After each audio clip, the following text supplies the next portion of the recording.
नमस्कार. Bite box चॅनलमध्ये आपलं स्वागत आहे. मी वर्षा सरोदे.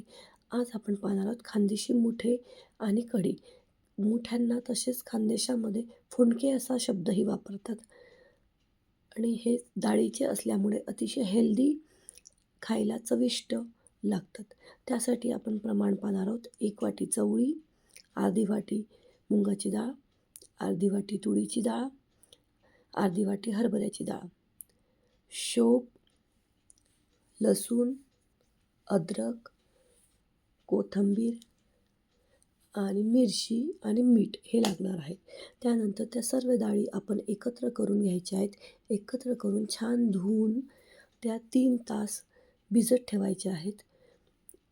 त्यानंतर भिजल्यानंतर आपण भिजलेल्या डाळी सर्व मिक्सरमध्ये बारीक वाटून घ्यायच्यात. अशा रीतीने बारीक वाटल्यानंतर त्यामध्ये मिरची, शोप, अद्रक, लसूण हे सर्व वाटलेला ठेचा त्यामध्ये टाकायचा आहे. कोथिंबीर टाकायचं आहे, मीठ टाकायचं आहे आणि हे हळद टाकायची आणि हे सर्व सारण एकजीव करायचं आहे.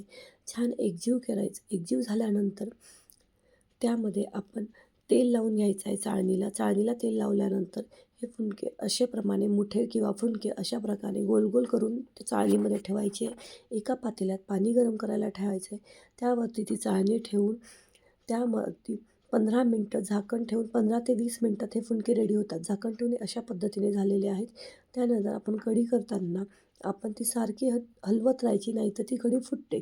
त्यासाठी आपण बेसन पीठ, मिरे, लवंग आणि हे सर्व मिश्रण एकत्र करून मिरची, अद्रक, लसूण हे सर्व टाकून मिक्सरमध्ये वाटून त्यामध्ये आपण ताकामध्ये हे सर्व सारण टाकून गॅसवरती गरम करायला ठेवायचं आहे.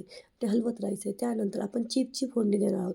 एका पातेल्यामध्ये तूप घेऊन जिरं, मोहरी आणि ती चिप झाकण ठेवून ठेवायची आहे. त्यामध्ये ती चिपवरतीच जिरं आणि मोहरी तळतळतात. त्यानंतर ते झाकण काढून त्यामध्ये आपण जी कढी केलेली आहे ती त्यामध्ये टाकणार आहोत.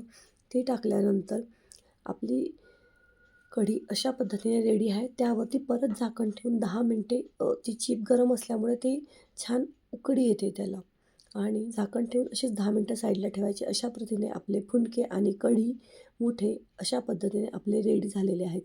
चवळीच्या डाळी वड्याचे असल्यामुळे अतिशय खुसखुशीत लागतात आणि यामध्ये आपल्याला कोणताही सोडा टाकायची आवश्यकता नाही.